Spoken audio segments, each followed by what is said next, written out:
E eu quero falar com você que talvez se encontre assim, cansado. E diz, eu já não aguento mais, talvez prostrado por uma enfermidade física. Já não encontro sentido nesse sofrimento. Mateus 11, 28, 30. Vinde a mim. É o que Jesus está dizendo. Todos os que estáis cansados e carregados de fardos, porque eu vos darei descanso. Filho, desperta.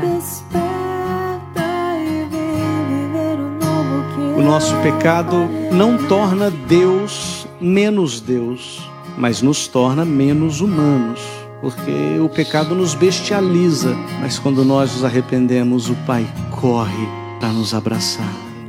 Assim como você está aqui buscando fazer a sua parte, e o Senhor quer fazer a parte dele, quer realizar o milagre. Desperta! Desperta e vem viver o novo que eu